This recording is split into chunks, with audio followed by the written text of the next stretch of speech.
I'm going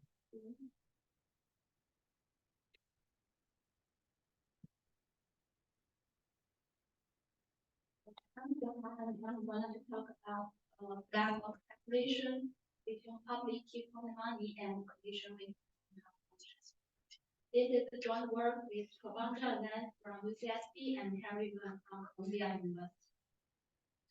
Okay, as one may know that in the quantum world, there does not exist a general quantum cloning machine that can take an arbitrary unknown quantum state as input and output two copies of the same state. This is the so-called no cloning theory. And this is different from the classical world where every string can be copied to arbitrary polynomial times very easily. So the mobility in the quantum world motivates many researchers to define interesting quantum cryptography primitives that are even impossible to achieve classically. For example, we have copy protection, where a program is what we want to protect from copy, so we use a quantum state as a program. We have unclonable encryption, where the ciphertext is quantum state and cannot be cloned. And we have quantum money scheme, where we want that no adversary can consume more money states than it actually has. So it cannot copy the money state. So we use the quantum state as money to make it possible. To illustrate this idea better, let's move on to the main focus of today, public key quantum money, PKQM for short. As we will see, public key quantum money scheme captures many natural minimal requirements we hope that a currency system should satisfy. First, intuitively, to use a quantum state as money, the bank should be able to generate the money state efficiently.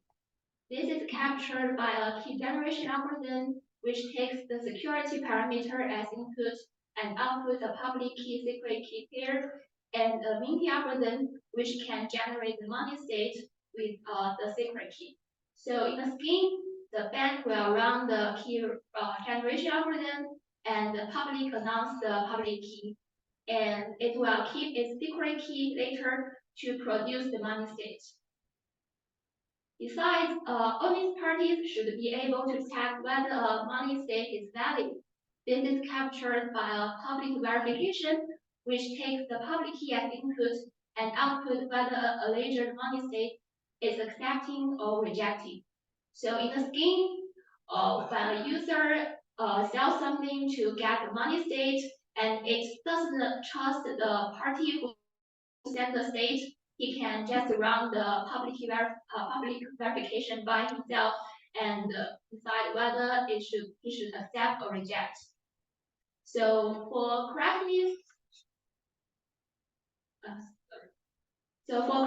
we hope that valid money state from the bank should always be accepted by the verification. And for security, we hope that no malicious party that can successfully consume more money state than it actually has. Here we only consider a weak kind of security notion called 1-to-2 security, which prevents the adversary getting one money state and produce two possibly entangled states, and they are all accepting simultaneously. This is without a loss of generality because with additional mild assumption that digital signature scheme exists, the weak security one can always be strengthened into a strong security one. Okay, while this public key quantum money scheme looks good and can serve well as currency, actually researchers are facing great challenges in constructing them. In the Oracle mode, it's good we have an unconditional secure construction due to Arison and Cristiano, but in the standard model, things are different. We only have two kinds of constructions. The first kind are borrowing very sophisticated tools from different fields, and they introduce some new non-standard assumptions, and some of the assumptions are even broken later. And for the second category, we have constructions based on very strong cryptography primitives. For example, based on post-quantum indistinguishability obfuscation. It is worth pointing out that although I/O is somewhat considered standard nowadays, we still don't have a good candidate for a post-quantum secure one. So we would like to ask the following motivating question. Why is it so difficult to construct public key quantum money? Is the difficulty inherent? In cryptography, a common way to show the difficulty is inherent is that we can design an oracle world where everyone can query the oracle at Unicode. In this world, primitive A exists while primitive B does not exist. And so it indicates that primitive B cannot be based black boxly from this primitive A. Our result also follow this common method. We show that when everyone can query a random oracle and a piece-based oracle, which can solve a piece-based complete problem, collision-resistant hash functions exist, while a class of public key quantum monies where the verification only has classical access to the random oracle does not exist. The first half is simple and it's already shown by previous work. And in fact, post-quantum wave functions, post-quantum pseudo-random generators, and collision-resistant hash functions all exist in the random oracle model. So our main contribution is the second half. To be more precise, we show that there does not exist reusable and secure public key quantum money scheme where the verification makes classical queries to the random oracle. Here, reusability is just a strengthening of practice, which says that money state can be used for polynomial times before it is destroyed. And we use cat notation here to distinguish quantum access and classical access. But for today, we only focus on a simplified statement, which only focus on the query complexity. We show that in the random oracle model, where everyone can query the random oracle classically, and we only count the query complexity, then there does not exist reusable and secure public key quantum money scheme. So in the following, we will construct an adversary that also queries the random oracle and can counterfeit in this setting. Okay, let's move on to the technical part. First, let's consider a simple case where everyone does not query the random oracle, and we only need to construct an adversary that can find a good money state that is accepted by the verification. And there is no time bound for this adversary. Natural thought is just to try brute force search.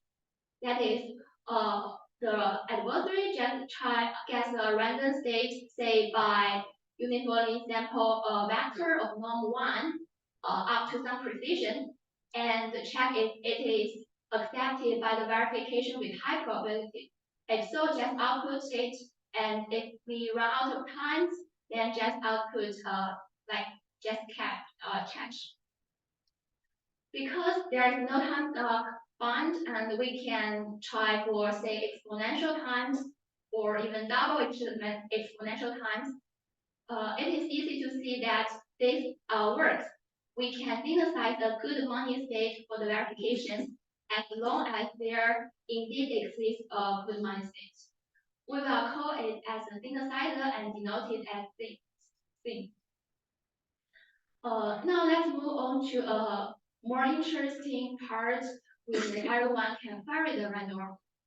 In this case, the verification may make queries to the random oracle. So when we check whether the state is good, we need also query the random oracle.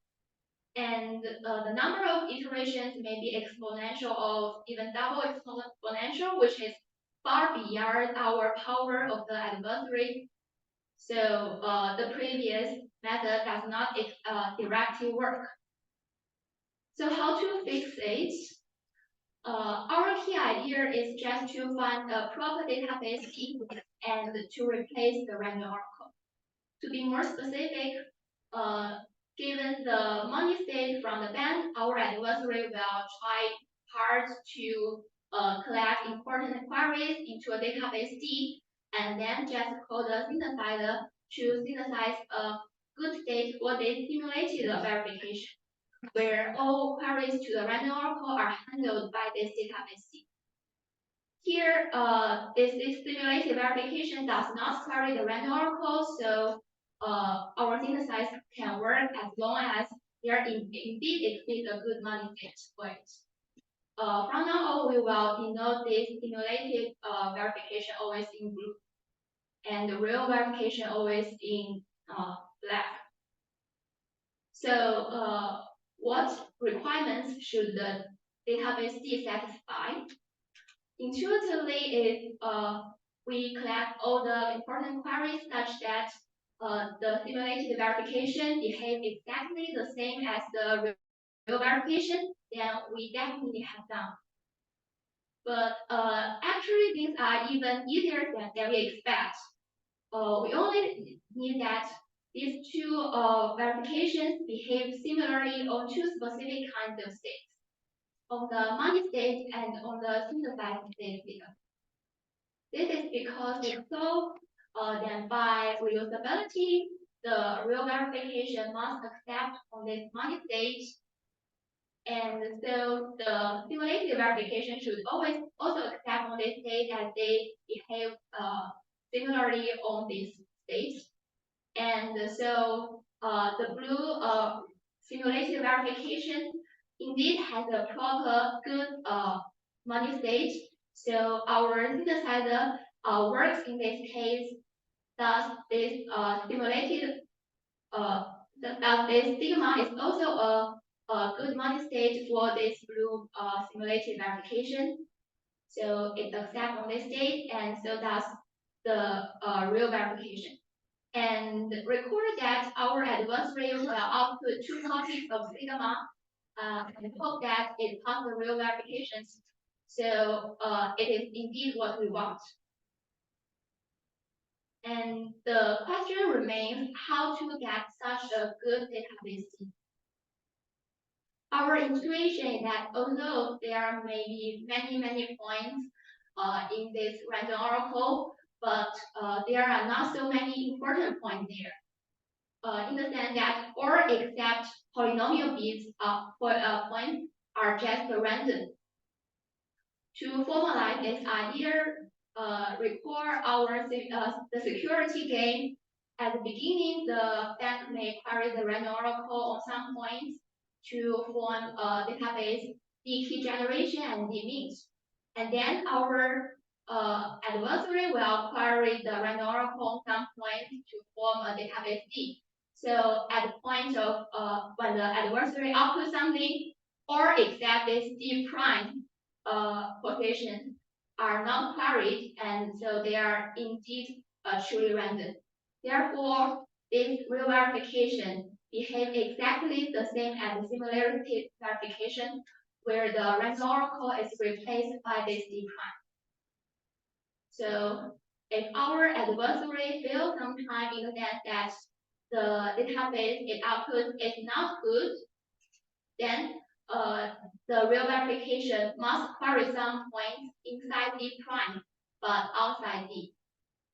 So if the adversary includes that point to form a new database D, actually it contains more points in this D key generation and D means, and it's closer to our goal.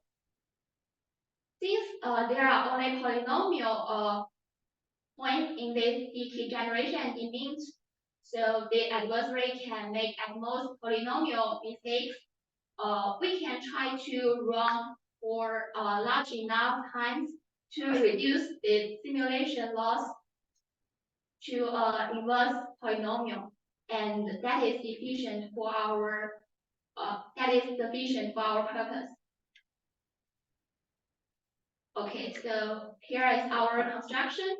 The adversary, given the money state, will run the verification on the money state and on the synthesized state for randomized polynomial times and collect the pairs to form a database D and call the synthesizer for the simulated verification. And this construction works if everyone queries the range oracle just classically, and we only count the query complexity. Let me sketch a little bit about how to go towards our more general statement. First, we can make our adversary time efficient instead of just query efficient by applying the Merrill-Watson technique on the previous brute force algorithm, so that this algorithm can run in quantum polynomial space. And every quantum space computable in quantum polynomial space can be always synthesized by a time-efficient quantum algorithm with access to the p-space oracle. This is a new result from quantum complexity theory. And to allow quantum queries in the key generation and meaning algorithm, actually the same construction also works. The only difference is that in the analysis, we need to be more careful. We will use Gengis compressed oracle technique to find a proper analog of D key generation and D meet. Okay, let me summarize my talk. The takeaway message of this talk is that yes, public key quantum money schemes are indeed difficult to construct. And if you want to construct it, a classical access to a weak cryptography primitive such as collision resistant hash function is not enough, as long as you don't make a non-black box use of it. And let me end with some open problems. First, can we extend this result to allow verification of also query quantumly? And unlinked question could help us identify whether the difficulty in constructing public key quantum money arises because the classical access is too limited and quantum queries are essential, or just because a weak cryptography primitive like collision resistant hash function is too weak, and maybe just a slightly strong one is sufficient. And besides, I think it is also interesting to study separations between other primitives, especially those quantum cryptography primitives in unclonable crypto, because it can help us understand the landscape of quantum crypto better. And so thank you so much for your attention. Thank you, the speaker. Any questions?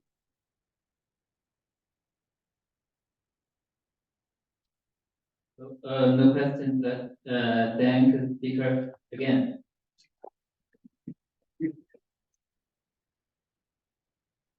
The next talk is improved quantum circuit for ES, reducing the depth and the number of qubits.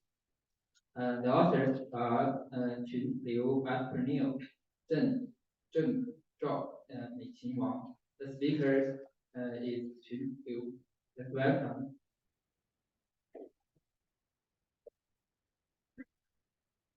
It's over to present our paper today. And our paper is and I'll talk from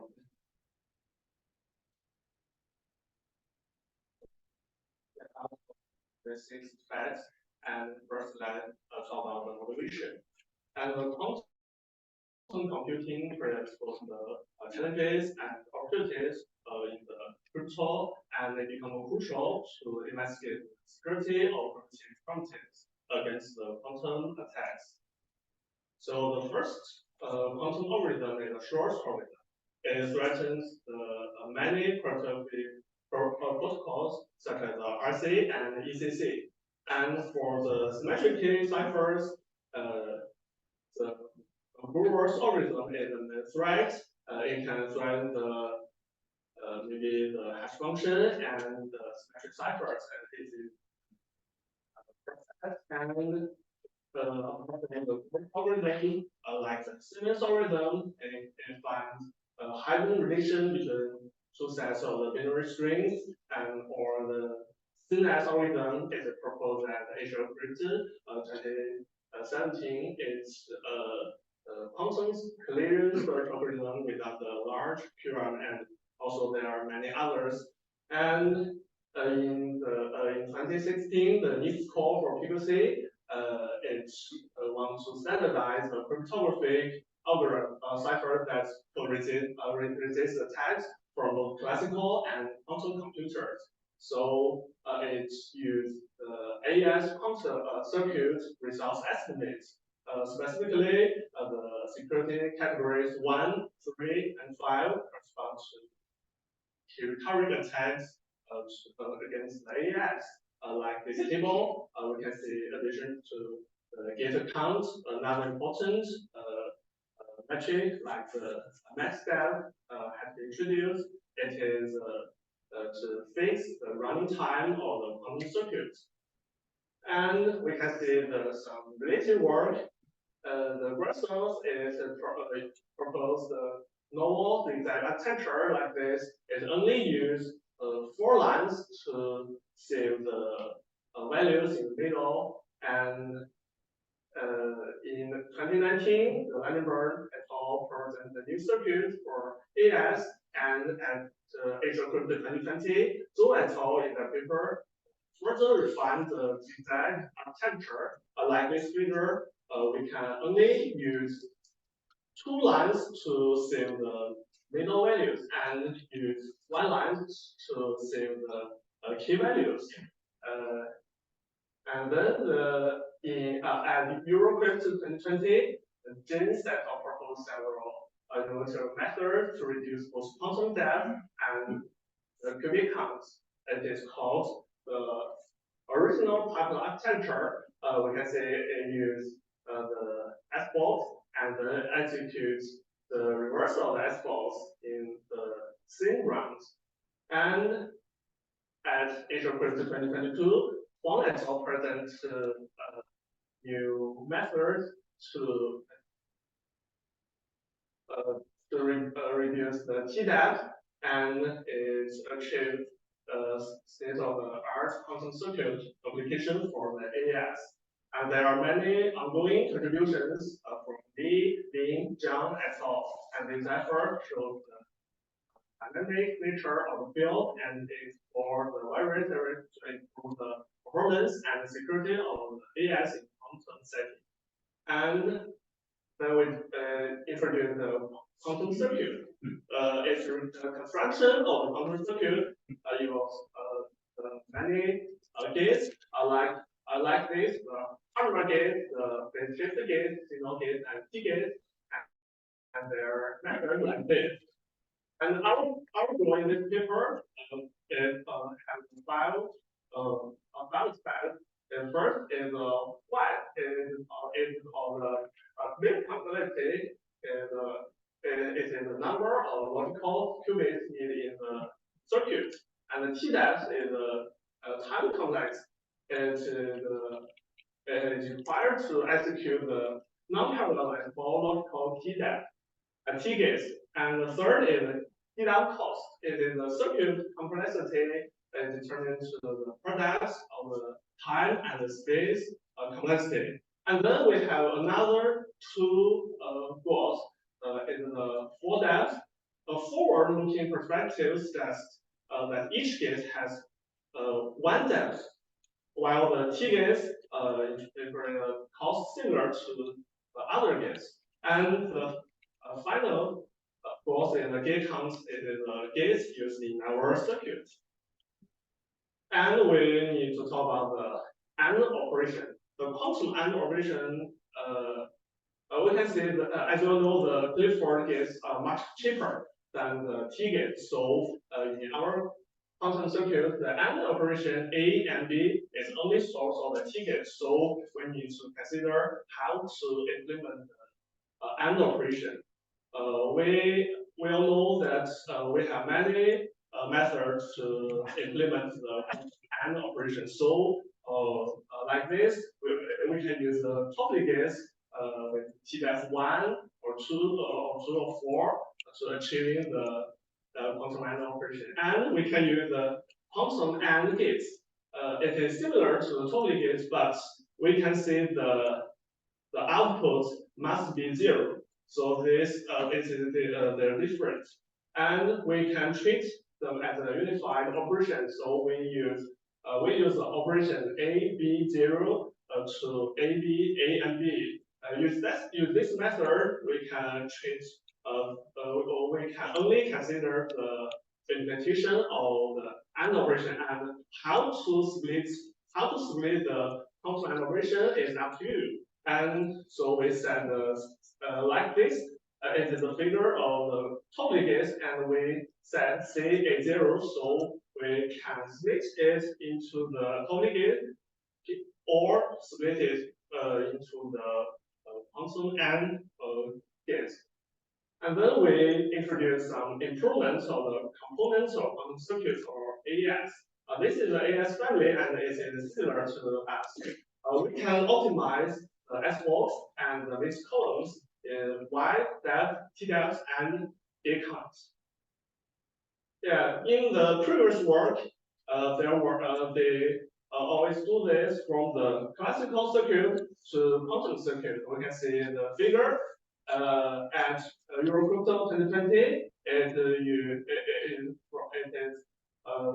Construct the circuit from the classical circuit to the quantum circuit, and subsequently, Hong et al. At the Asiacrypt 2022 proposed a new circuit.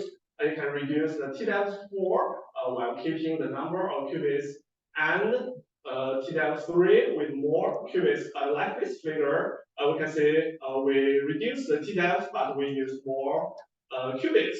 So we propose a XOR technique. It can construct a new quantum circuit from the classical circuit, and we can have less qubits, gates, and more depth. Like this figure, and we can see if the S-box circuit used for the proofs is updated, our approach can still be employed to reduce the 3 matrices. And this is the classic operation in the hardware circuits, and it has SXOR or GXOR. It is similar, but in the quantum operation, it is different.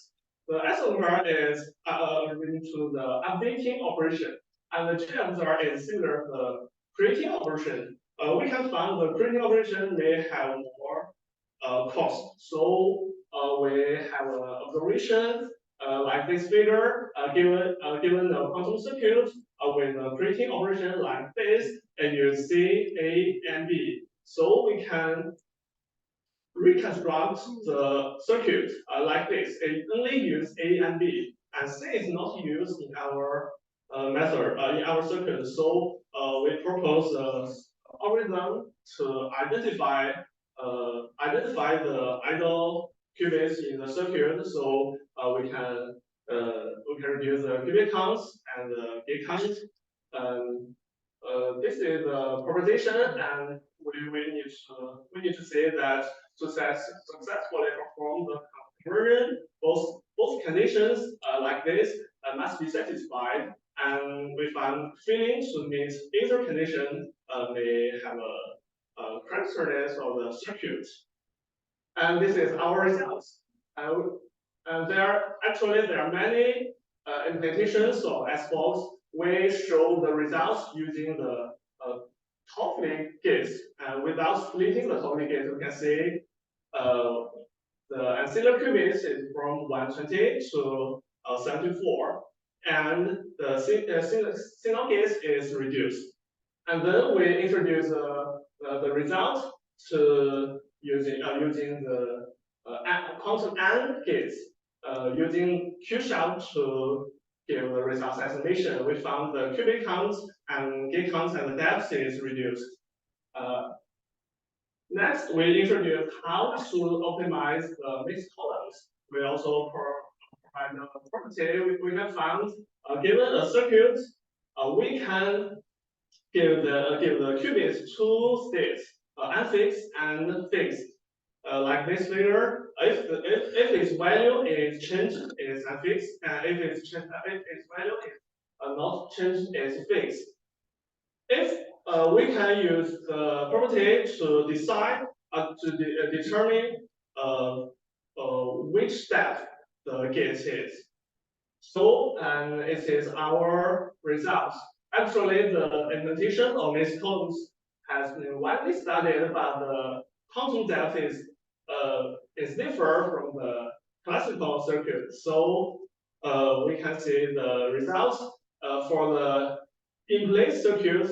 Actually, the width is 32. The depth is we can reduce the depth from 30 to 16. Actually, for the outer place, we only show the forward depth because we can execute the computation operation in next round, so it will never influence our results. Next, we can introduce how to improve the pipeline architecture of the AES. In John et al.'s work, they propose two pipeline architectures, and the first it is the original pipeline architecture. It executes SBOS and reverse of SBOS in the same round, but it may need more depth. And they propose the shallow pipeline architecture is, for example, in round one, it executes SBOS, and in next round, it executes a reversal SBOS. But this method needs more qubits. So, like these examples, so we must need two sets of the single qubits to execute the shallow pipeline architecture. So we have a observation if we combine the SBOS and the reverse SBOS in the same depth, we can have the new pipeline architecture. We call them the pipeline, the combined pipeline architecture. It only use the C sets to save the single qubits. And then we give the discussion to the different pipeline architecture. We give an example, a very simple example is R-round ciphers, and it only has two components, the SBOS and these columns.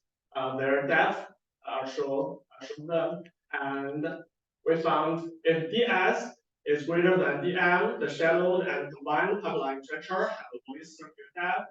And if the QM is greater, the combined pipeline architecture has the lowest Y. And the next question is how to construct the combination of SBOS and the reversal of SBOS. We give four definition. Is a set of qubits that which SBOS needs the. So we found after completing the combination, the size we give remains constant. Like this figure, we can consider pool. The SBOS needs water from the pool, and the reversal SBOS pull the water in the pool. So we can so the structure remains constant. And this is our algorithms to determine which size we need. And this is we apply our method to the AES SBOS. We found apart from the previous qubits, we need only 24 qubits. Yeah, they're right. The 24 qubits are enough. So this is the conversion of the independent structure and our combination structure. We found we only need 98 qubits, but the previous work did 240 qubits.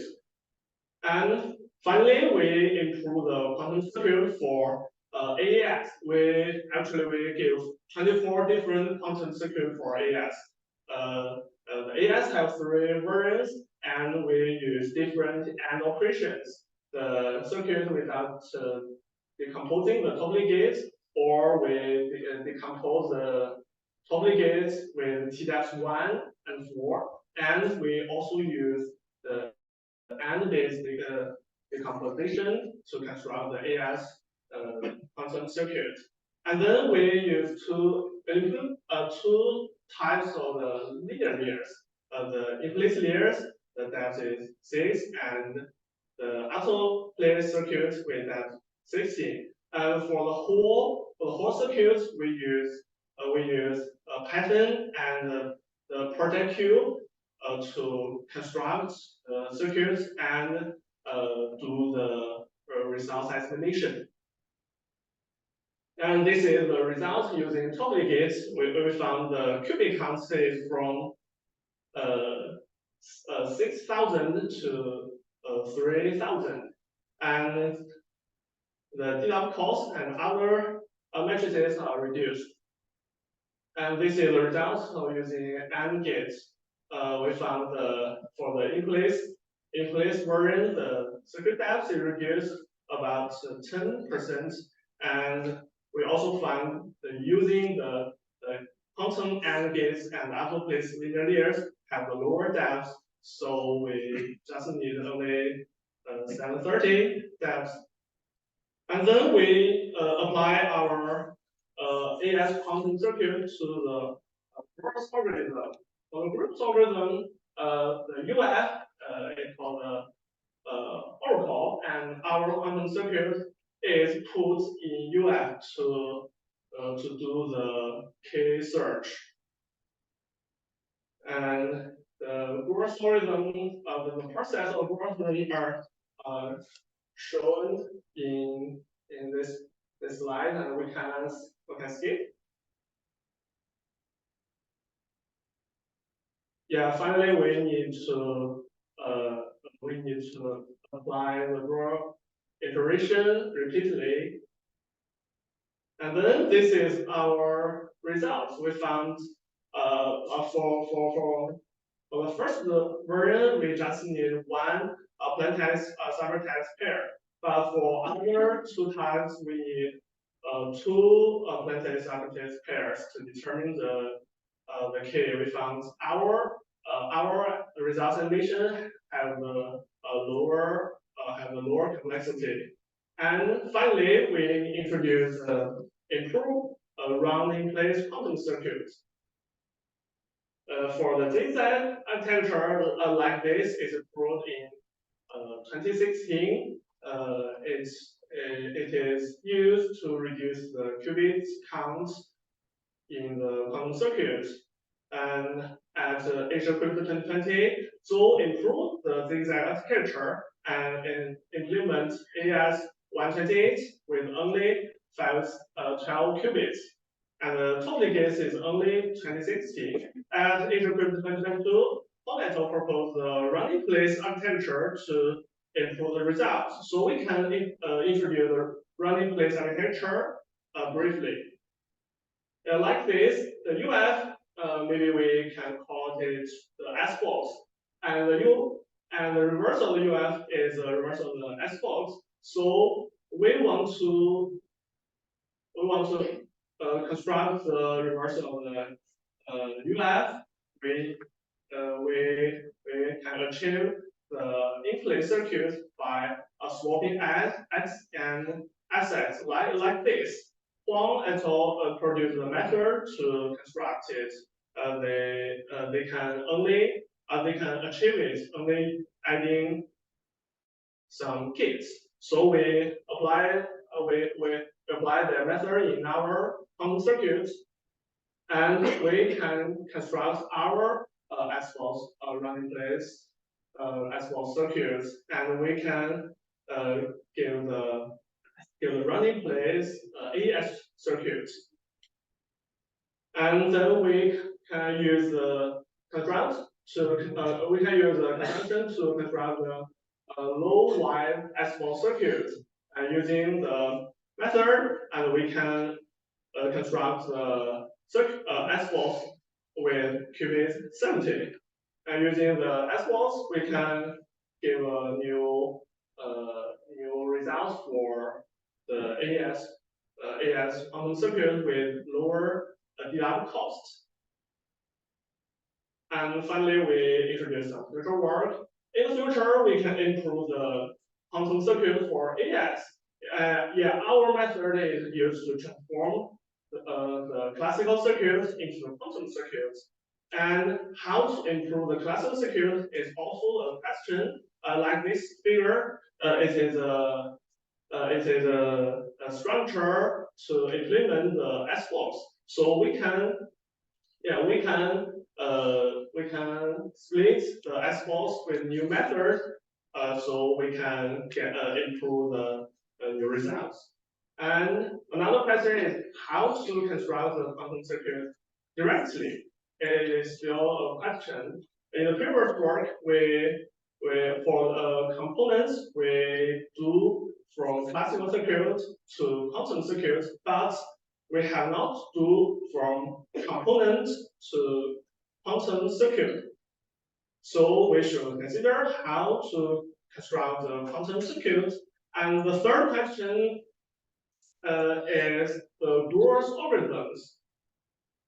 We need to consider how to speed up the Gauss algorithms. Maybe maybe we can use the parallelism, but since it is a key factor in Gauss algorithms efficiency, and maybe it only has a square root speed up. That's all. Thank you.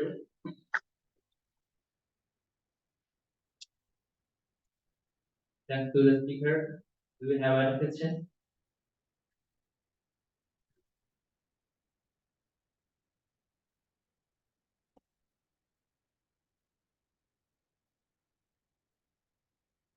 Thanks for your presentation, and I have a question. I noticed that you just mentioned that you can improve the classical circuit of S-box. I want to know that if you can have some new results, such as using the field like in your figure. That's the one. Actually, we consider this question, and we try many methods to construct the S-blocks. And actually, we have some new results with the new structures of the S-blocks based on the final field. We can do this improvements based on the branch of S-box. Okay, thanks for your response.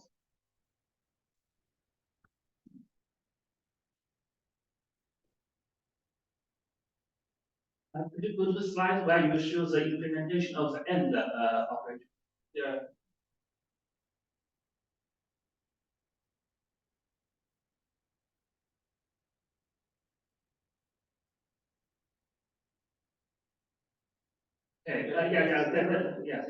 There are two approaches. One is use complicated, the other. So definitely, it seems that the second approach is better, isn't it? Means the first, if you use our idea is to construct a unified quantum circuit. In our unified quantum circuit, using total gates or using the quantum AND gate is up to our it's up to you, or maybe so. Actually, indeed, the quantum AND gate is better in many cases, but in some cases, the total gate is also useful. Maybe in the low wise quantum circuit. So here you mentioned the quantum gate used with T depth 1. But you remember the number of T gates used here? Yeah, he, No, the bottom line. Here, the T depth is 1. But do you remember the number of T gates used to implement entity? yeah, we use the functional entities with the TUS1. We only use Yeah, I want to impose a number. Maybe I should just check the original paper. Okay, thank you.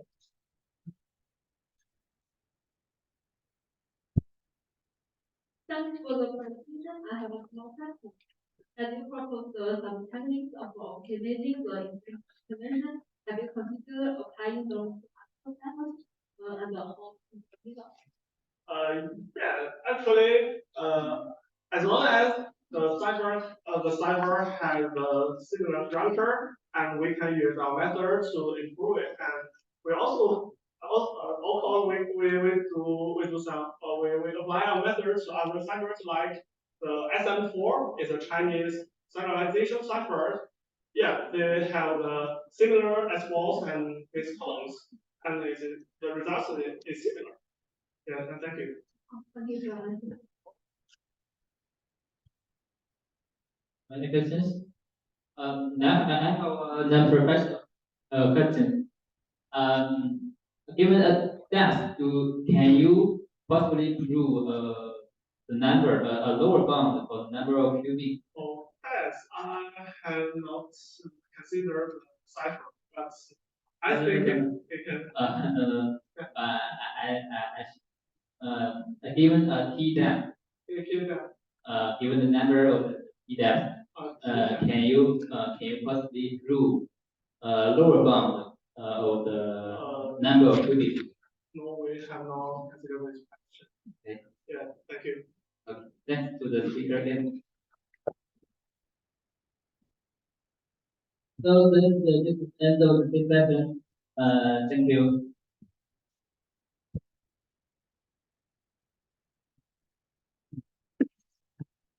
Yeah.